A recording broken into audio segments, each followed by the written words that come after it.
꿈꾸는 중등부 여러분 반갑습니다. 여러분 한 주간도 잘 지내었나요? 이제 4월 첫 번째 주일을 맞이하게 되었습니다. 곧 종료주일과 부활주일도 다가오죠. 여러분, 다가오는 종료주일과 부활주일은 영상이 아닌 현장에서 만나보길 원합니다. 자, 그럼 오늘은 주어진 자리에서 마음을 다해 함께 예배드리겠습니다. 전능하사 천지를 만드신 하나님 아버지를 내가 믿사오며 그 외아들 우리 주 예수 그리스도를 믿사오니 이는 성령으로 잉태하사 동정녀 마리아에게 나시고 본디오 빌라도에게 고난을 받으사 십자가에 못 박혀 죽으시고 장사한 지 사흘 만에 죽은 자 가운데서 다시 살아나시며 하늘에 오르사 전능하신 하나님 우편에 앉아 계시다가 저희로서 산자와 죽은 자를 심판하러 오시리라. 성령을 믿사오며 거룩한 공예와 성도가 서로 교통하는 것과 죄를 사하여 주시는 것과 몸이 다시 사는 것과 영원히 사는 것을 믿사옵나이다. 아멘.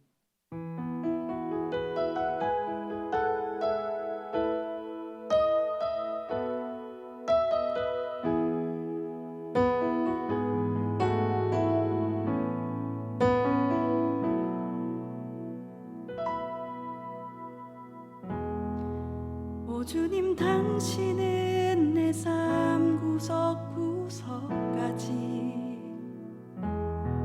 감찰하시며 나를 응원하시는 분, 내 길을 밝혀서 영원한 생명의 길로 인도하시며 나를 격려하시는 분. 오 주님, 당신은 내 삶 구석구석까지 감찰하시며 나를 응원하시는 분, 내 길을 밝혀서 영원한 생명의 길로 인도하시며 나를 격려하시는 분. 크고 작은 갈등을 겪곤 하지만 항상 결국 당신을 선택합니다. 나의 유일한 고백의 대상은 오직 아름다운 당신뿐입니다. 나의 유일한 고백의 대상은 오직 아름다운 당신뿐입니다. 나의 예배를 받으소서, 홀로 영광을 받으소서. 주여, 나의 주여.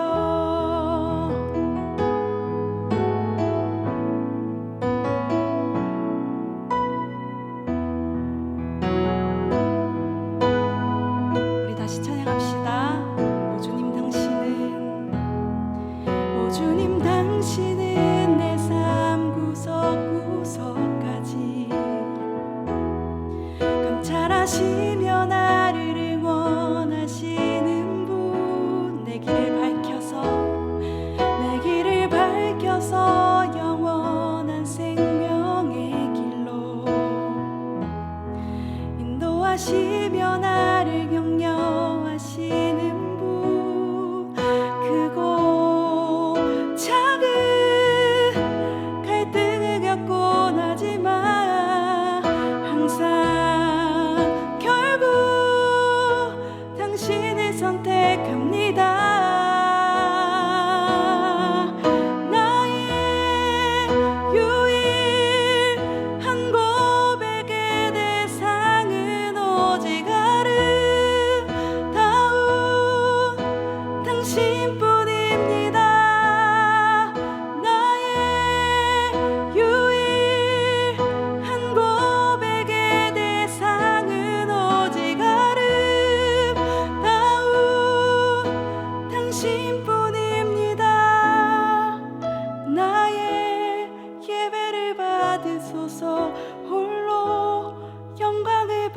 받으소서 주여.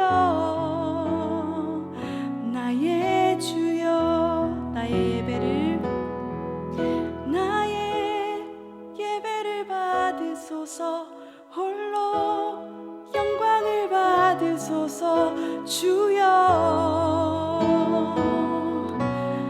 나의 주여.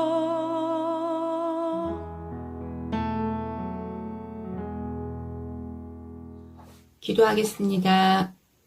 참 좋으신 주님, 우리를 사랑하셔서 주의 백성 삼으시고 주님 부르신 자리에 예배로 함께 나오게 하심을 감사드립니다. 이 시간 우리의 게으름과 욕심과 믿음 없이 행한 말과 행동들을 용서하여 주옵소서. 예배를 통해 주님을 만나게 하시며 회복의 은혜를 부어 주옵소서. 사랑하는 우리 친구들, 매일의 큐티와 말씀 읽기를 통해 믿음이 자라게 하시며 말씀에 순종하는 자녀들 되게 하옵소서. 주께서 그들의 마음과 생각을 붙드셔서 주의 뜻을 분별하는 지혜를 주시며 이 세대를 본받지 말게 하옵시고 주님 안에서 꿈꾸며 잘 준비하여 귀하게 쓰임받는 다음 세대가 되기를 축복합니다. 우리 아이들과 함께 꿈꾸는 목사님과 선생님들, 영혼을 살리는 이 귀한 사역을 잘 감당하게 하시며 하나님 나라를 함께 세워갈 수 있도록 주의 은혜를 더하여 주옵소서. 이 시간 말씀을 통해 우리의 영혼이 회복되게 하시며 주의 생기를 부어 주옵소서. 온라인으로 드려지는 예배에도 동일한 은혜를 허락하시며 오직 하나님만이 영광 받으시며 기뻐하시는 예배 되게 하옵소서. 감사드리며 예수님의 이름으로 기도드립니다. 아멘. 여러분, 오늘 함께 나눌 말씀은 욥기 42장 1절에서 9절까지의 말씀입니다. 이 말씀을 통하여서 하나님이 내 인생의 주인이시다라는 제목으로 말씀을 나누도록 하겠습니다. 함께 말씀을 읽을 때에는 욥기 42장 1절에서 6절까지의 말씀을 함께 봉독하겠습니다. 욥이 여호와께 대답하여 이르되 주께서는 못하실 일이 없사오며 무슨 계획이든지 못 이루실 것이 없는 줄 아오니 무지한 말로 이치를 가리는 자가 누구이니까. 나는 깨닫지도 못한 일을 말하였고 헤아리기도 어려운 일을 말하였나이다. 내가 말하겠사오니 주는 들으시고 내가 주께 묻겠사오니 주여 내게 알게 하옵소서. 내가 주께 대하여 귀로 듣기만 하였사오나 이제는 눈으로 주를 배움나이다. 그러므로 내가 스스로 거두어드리고 티끌과 제 가운데서 회개하나이다. 아멘. 여러분, 욥기를 보면 여러 가지 고난과 어려움이 거듭되는 것을 볼 수 있습니다. 이러한 이야기를 보면 과연 정말 저런 어려움을 잘 감당할 수 있을까? 나라면 할 수 있을까라는 생각이 들기도 하면서 나도 욥과 같이 고난을 잘 이겨내고 하나님과 항상 함께하기를 다짐하고 또 기도하게 된답니다. 그런데 실제로 나에게 이러한 고난이 찾아오면 많은 사람들이 이렇게 말한답니다. 하나님, 왜 저예요? 하나님, 왜 저에게 이러한 일을 주시는 거예요? 하나님, 잘못된 거예요. 하나님, 이 일이 일어나서는 안 된단 말이에요. 라고 항변하는 일이 너무나도 쉽고 또 그러한 사람들이 많지요. 그런데 하나님께서는 이러한 우리들 가운데 다시금 물어보십니다. 왜 너는 안 된다고 생각하니? 왜 너는 너에게 이러한 일이 있으면 안 된다고 생각하는 거니? 왜 이러한 일은 다른 사람들의 일이라고만 생각하는 거니? 라고 묻고 계시죠. 여러분, 우리는 욥과 같이 고난을 잘 이겨내길 원하고 또 그것을 존경하고 본받기를 원하지만 정말 이러한 일이 우리 가운데 다가올 때 여러분은 어떠한 자세로 하나님께 기도하고 있습니까? 오늘 말씀을 살펴보면서 하나님이 어떤 분인지를 다시금 생각하며 우리의 마음을 지키고 또 온전한 기도로 하나님과 항상 함께할 수 있는 저와 여러분 되기를 바랍니다.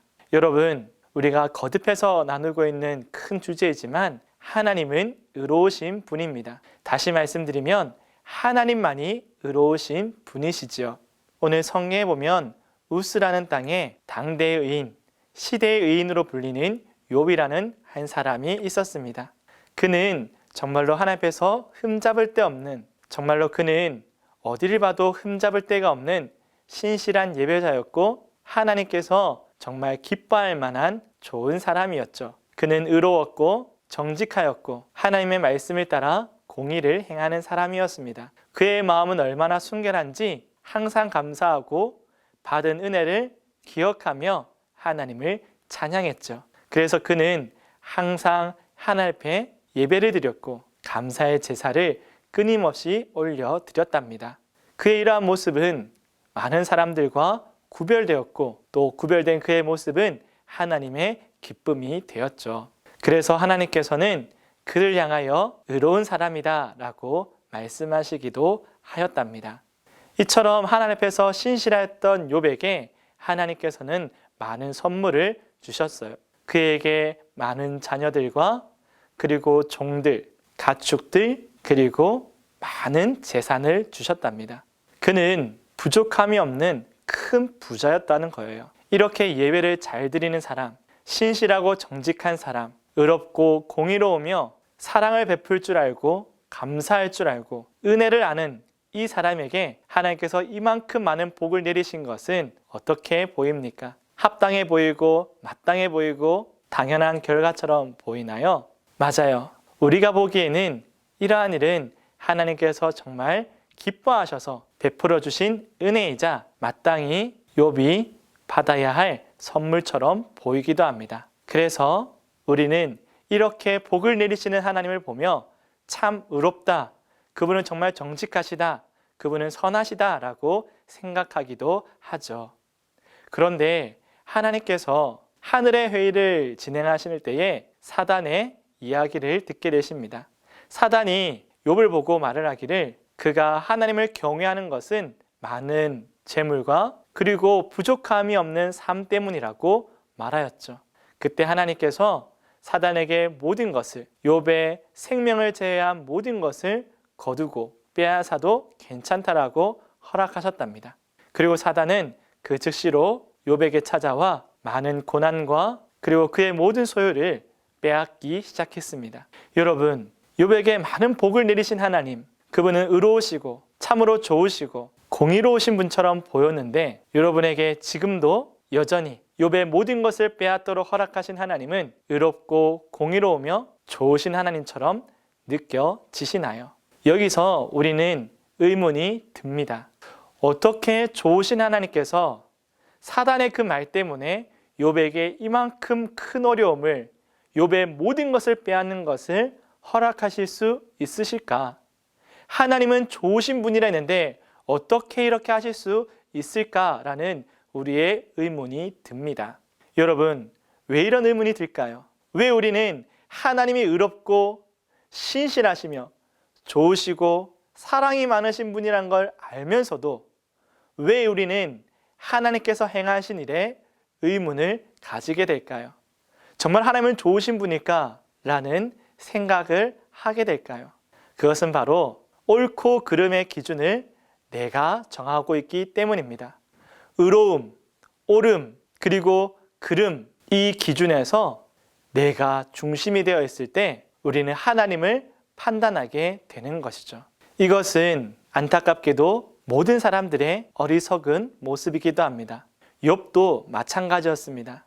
욥은 모든 것이 하나님께로부터 왔으니 모든 것이 주께로 돌아가는 것이 마땅하도다 라고 말씀을 드렸지만 그러나 마음 한켠에 항상 의문과 아쉬움 그리고 자기의 의로움에 대한 변론이 있었습니다. 왜냐하면 그의 친구들이 찾아와서 욥에게 네가 잘못한 것이 없이 이렇게 고난당하는 것은 맞지가 않아. 그러니까 너는 하나님 앞에서 회개해야 돼. 잘못을 뉘우쳐야 돼 라고 말했기 때문이죠. 그런데 욥이 잘못한 것이 있었을까요? 아닙니다. 지금 욥이 당하고 있는 고난과 어려움, 그의 시험은 그의 잘못이 아닌 하나님께서 허락하신 일이기 때문이었습니다. 그래서 욥은 친구들에게 그리고 하나님 앞에서 하나님이 선하시고 또 하나님께서 완전하시고 모든 것의 주인 되신 하나님을 인정하면서도 한편으론 나는 정말 진실하게 잘 살아왔다고 생각하는데 하나님 도대체 이것이 무슨 일인지요? 차라리 태어나지 않았다면 얼마나 더 좋았겠습니까? 라고 하나님 앞에서 투정 아닌 투정을 부리기도 하였습니다. 그런데 여러분, 왜 이렇게 하나님 앞에 항변하고 또 하나님께서 행하신 일을 의심하게 될까요? 잘못된 일이 아닌가라고 생각하는 이유가 도대체 무엇일까요? 앞서 말씀드렸던 것처럼 의로움의 기준 그리고 옳음의 기준이 바로 내가 되었기 때문입니다. 그런데 의로움의 기준, 옳음의 기준은 내가 아닌 오직 하나님만이 되실 수 있습니다. 하나님만이 의로우시고 하나님만이 의로움의 주인이기 때문이죠. 우리는 우리의 시각과 우리의 판단과 우리의 기준 안에서 하나님께서 좋은 일을 하시고 하나님은 옳은 일을 하시는 분이라고 생각합니다. 그런데 이 생각은 정확하게 말하면 잘못된 점이 있습니다. 하나님은 우리가 생각할 때 옳은 일을 행하시는 분이 아니라 하나님이 행하시는 모든 일은 언제나 옳으신 것입니다. 우리가 생각할 때 옳은 것을 하시는 분이 하나님이 아니고 하나님이 하시는 것이 옳으신 것입니다. 때문에 우리는 우리보다 더 크신 하나님께서 하신 일을 헤아리지 못하고 한편으로는 내가 알지 못하는 부분에서 하나님이 행하신 일을 의심하거나 혹은 그 하나님이 행하신 일을 부정할 때가 생기게 되는 것이죠. 여러분, 그러면 하나님께서 행하신 모든 일이 옳으시기 때문에 이것을 우리가 고백하고 믿는다면 우리 가운데 일어난 일 중에 틀린 일이 있을까요? 잘못 일어난 일이 있을까요? 맞습니다. 우리 가운데 틀린 일도 없고 잘못 일어난 일도 없는 것이죠.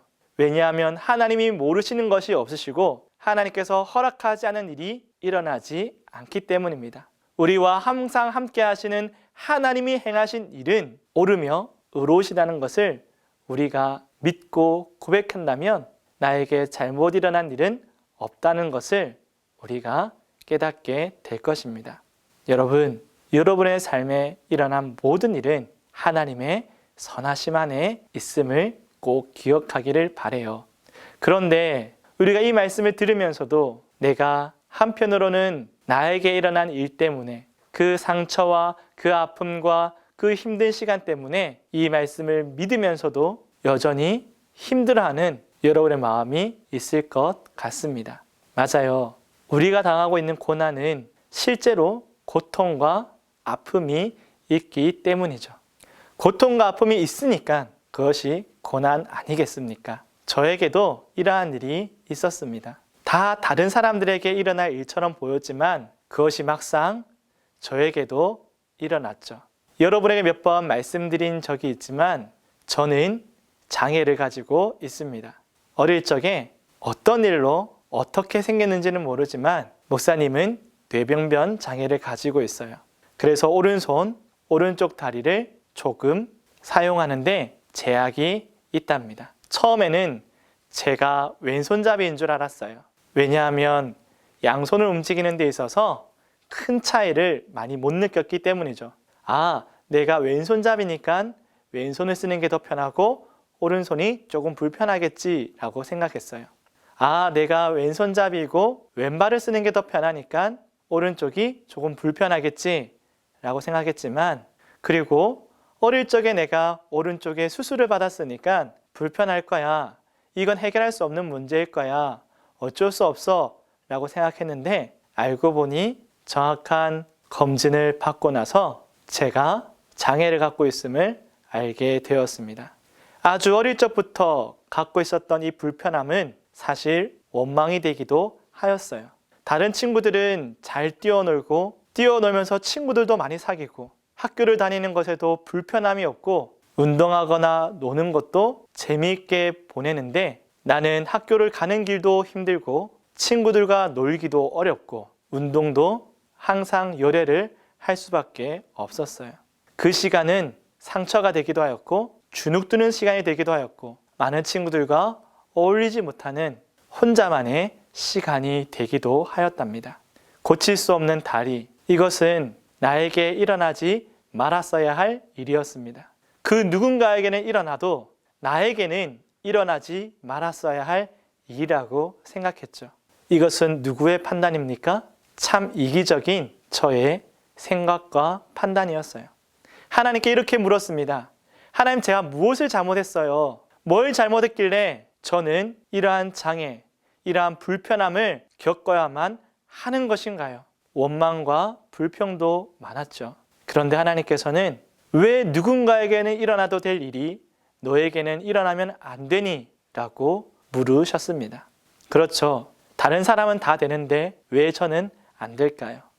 모든 것을 다스리시고 선하게 이끄시는 하나님께서 나에게 행하신 이 일만큼은 틀렸다고 말하는 나는 도대체 얼마나 잘나고 똑똑한 사람일까요? 내가 누구이기에 하나님께서 하신 일을 판단하고 틀렸다고 말할 수 있겠습니까? 이것 말고도 내가 받는 일, 나에게 일어난 일에 대해서 부당하다 생각하고 이것은 틀렸다라고 말하고 하나님 앞에 소리쳐 따지고 싶은 일들은 너무나도 많이 있겠죠. 여러분도 그렇지 않습니까? 그런데 하나님께서 말씀하시기를 내가 가지기로 약속된 것도 없고 그것이 당연히 내 것이라고 생각한 그 생각도 나의 생각일 뿐임을 하나님은 깨닫게 하여 주셨습니다. 여러분, 우리는 당연히 내가 가지는 것이 마땅하다고 생각하지만 그렇지 않아요. 그것을 당연히 내 것이라 여기는 것은 순전히 나의 착각일 뿐입니다. 오직 유일하게 의로우신 하나님, 오직 유일하게 옳은 일을 행하시는 하나님께서는 우리의 인생의 주관자가 되십니다. 여러분 따라해 볼까요? 의로우신 하나님만이 나의 인생의 주관자가 되십니다. 맞아요. 하나님만이 나의 인생의 주관자가 되시는데 그분은 의로우신 분이라는 거죠. 그분은 옳으신 분이라는 거예요. 그분이 행하신 모든 것은 틀림이 없다는 겁니다. 여러분, 욥이 자기의 인생을 뜻대로 풀어갈 수가 있었습니까? 아니에요. 그가 부자가 된 것, 그가 많은 자녀를 거느린 것, 그가 많은 종들과 사람들의 존경을 받은 것도 하나님이 주신 선물이었어요. 욥이 일궈낸 일이 아니라 하나님의 선물이었죠. 그리고 거두신 이도 하나님이셨죠. 여러분, 욥이 이렇게 하나님의 다스림 안에 있는 것처럼 저와 여러분도 하나님의 다스림, 하나님의 주권, 하나님의 통치 아래 있음을 우리가 기억해야 돼요. 욥은 그랬고, 욥은 그렇게 사는 게 괜찮고 그럴 수 있다고 생각하고 나는 그럴 수 없다고 생각하는 것은 너무나도 큰 교만이라는 것을 우리가 잊지 말아야 하겠습니다. 여러분, 그러면 욥기를 통해서 우리는 무엇을 배울 수 있을까요? 욥기를 통해서 끝까지 하나님을 믿으면 하나님의 구원을 경험하게 되고 우리는 고난을 극복하게 되고 잘못 찾아온 이 고난을 바로 잡을 수 있다라고 하는 것이 욥기가 주는 교훈일까요? 아닙니다. 욥이 고난을 극복한 것처럼 우리가 진정으로 우리에게 찾아온 고난을 극복할 수 있다는 것, 그것은 또 살펴볼 수 있는 한 큰 주제이겠죠. 하지만 이 고난은 결코 잘못 찾아온 것은 아닙니다. 고난을 극복하고 인내하고 그것을 이겨냈다. 역시 고난을 이겨내는 거야 라고 우리가 욥기를 거기까지만 본다면 우리는 여전히 나에게 찾아온 고난은 내 것이 아니고 잘못 찾아온 것이고 그것은 틀린 것이라고 생각하는 나 중심적인, 여전히 내가 판단하는 그 기준을 따라 생각하는 것입니다. 욥과 그의 친구들이 이렇게 생각했죠. 너는 너의 죄 때문에 이러한 일이 일어난 거야 라고 말했던 욥의 친구들이나 욥이 아니야, 내가 얼마만큼 진실하게 살았는지는 하나님께서 아실 거야 라고 말한 욥이나 그들 모두가 자기가 생각할 수 있는 범주 안에서 우리 인간이 생각할 수 있는 그 사고의 틀 안에서만 판단하고 생각하는 것을 우리가 볼 수 있습니다. 지극히 자기 중심적인 생각인 것이죠. 그런데 오늘 본문을 통해서 욥이 하나님과의 대화를 통해 하나님을 만나게 되고 깨닫게 되고 이제는 듣는 것으로 아닌 하나님의 직접 봄으로 하나님을 알게 됩니다. 그래서 욥이 어떻게 변화되게 되냐면 그는 말하기를 하나님, 저는 티끌과 같고 먼지와 같습니다. 하나님, 제가 진실로 회개하며 하나님 앞에 나아갑니다 라고 말하고 고백하며 그의 모든 생각이 달라지게 됩니다. 여러분, 여기서 욥이 회개했다는 말은요, 그가 죄를 고백했다는 것보다 그의 생각, 그의 가치관, 그의 세계관, 그의 사고의 모든 틀이 바뀌고 전환됐다는 것을 우리가 알 수 있습니다. 하나님 앞에서 나의 존재가 무엇인지를 깨닫게 된 것이고요. 내가 어떠한 존재인지가 알게 되므로 나에 대한 생각이 바뀌고 나의 가치관에 대한 생각이 바뀌고 하나님의 절대 주권이라는 그 진리 앞에서 내가 어떻게 살아야 되는지, 내가 무엇을 정말로 믿는 것인지에 대한 그의 모든 생각이 바뀌게 된 것입니다. 여러분, 우리는 이렇게 하나님의 말씀을 듣고 깨달으면서 욥과 같이 모든 것의 주인 되시고 주권자 되시는 우리 하나님 아버지를 믿고 있습니까?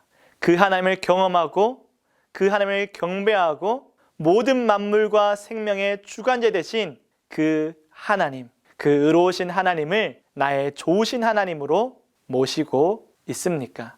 여러분, 바로 하나님의 주권과 그분의 의로우심을 믿을 수 있기를 바랍니다.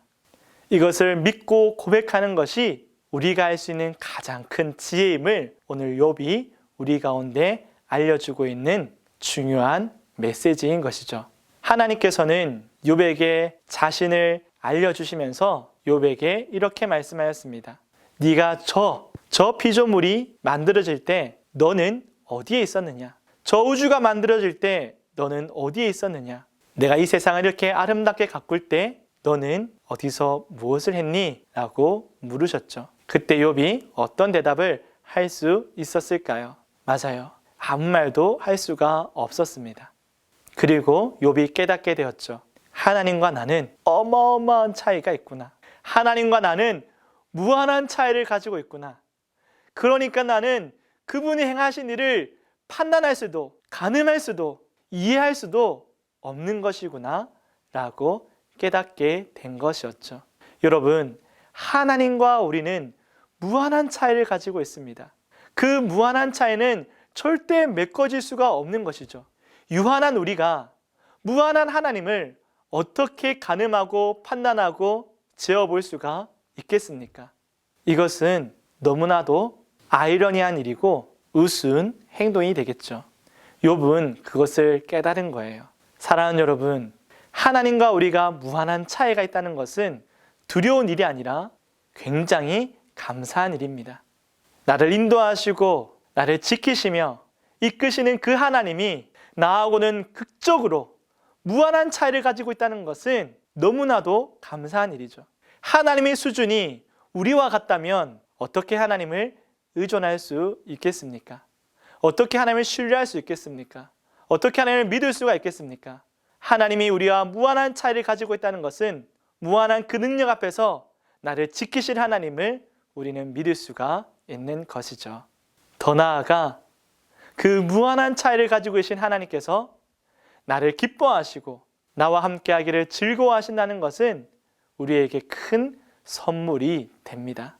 그러므로 오늘 우리가 말씀을 나누고 정리하면서 하나님, 제가 얼마나 진실했는데요. 내가 얼마나 정직했는데요. 나에게 이러한 일이 있으면 안 되는 거예요 라고 말하기보다 오히려 하나님의 선하심에, 무한하신 그분의 선하심에, 그분의 오르심에 우리의 생각을 바꿀 수 있기를 바랍니다. 내가 어떻게 했는가? 내가 어떠한 사람인가? 내가 얼마나 정직했는가? 나에게 이러한 일이 일어나는 것은 부당해요 라고 말하는 나에 대한 관점에서 모든 선함과 오르심의 중심에 계시는 하나님께로 우리의 시선과 생각이 바뀌어지기를 간절히 바라고 축복합니다. 오늘 우리가 함께 나누고 있는 욥의 큰 주제는 고난의 극복보다도 하나님의 의로우심과 그 주권에 있음을 기억하면서 어떻게 내가 극복해 나갈 것인가, 참 중요한 주제이기도 하겠지만 나에게 일어난 모든 일 가운데 의로우시고 선하신 하나님의 주권이 함께하고 있다는 이 확신으로 말미암아 여러분이 기쁨과 평안을 찾을 수 있기를 주님의 이름으로 축복합니다. 그러면 함께 이렇게 결단문을 읽으면서 결심하고 기도할 수 있기를 바랍니다. 함께 읽어볼까요? 의로우신 하나님의 주권 앞에서 내가 겪는 어려움은 틀린 것이 아니다. 의로우신 하나님의 주권 앞에서 다른 사람을 쉽게 판단하거나 정죄할 수 없다. 의로우신 하나님의 주권 앞에서 하나님의 통치와 다스림을 찬양해야 한다. 의로우신 하나님의 주권 앞에서 언제나 오르신 하나님의 일에 순종해야 한다. 아멘. 여러분, 오늘 함께 나눈 이 중요한 진리를 따라서 나에게 일어난 일이 틀린 일이 아니고 잘못된 일이 아니라 하나님의 선하신 계획과 뜻 안에 있음을 믿고 나와 무한한 차이를 가지고 계신 그 하나님이 나의 생각보다 더 뛰어나게, 더 세밀하고 신실하게 이끌어가고 계심을 확신하며 주어진 이 순간 가운데 하나님과 동행하고 순종할 수 있는 저와 여러분 되기를 주님의 이름으로 축복합니다. 기도하겠습니다. 사랑과 은혜가 풍성하신 하나님 아버지 감사를 드립니다. 하나님, 때로는 우리에게 일어난 일 가운데 의심이 들기도 하고 불평이 나기도 하고 하나님을 향한 불신이 쏟아져 나오기도 하지만 우리의 마음을 지켜주시고 나에게 이러한 일이 일어나서는 안 된다는 나의 고집과 아집보다는 나에게 행하신 하나님의 선하심과 의로움, 하나님의 오르심을 따라 나의 생각이 바뀌고 마음이 바뀌고 순종하기까지 오직 하나님을 의지하는 저희들 되게 하여 주시옵소서. 하나님, 오늘도 하나님의 은혜를 구하며 겸손히 무릎 꿇고 기도하는 모든 자녀들의 기도를 응답하여 주시고 무한하신 하나님께서 이끌어 가심을 볼 수 있도록 은혜 내려 주시옵소서. 오늘도 귀한 마음을 담아 힘을 다하여 주께 예물을 올려드리오니 주님 기뻐 받아 주시옵고 이 예물이 쓰는 곳곳마다 주의 영광과 그 위대하심이 드러나게 하여 주옵소서. 이 예물처럼 우리의 인생 또한 하나님 앞에서 온전히 쓰임받는 삶이 될 수 있도록 주님 인도하여 주시고 복을 내려 주시옵소서.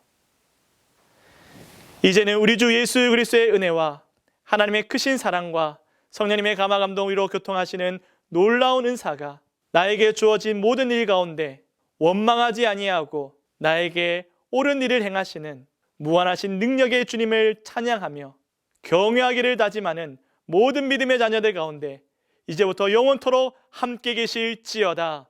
아멘. 여러분, 중등부 소식을 전해드리겠습니다.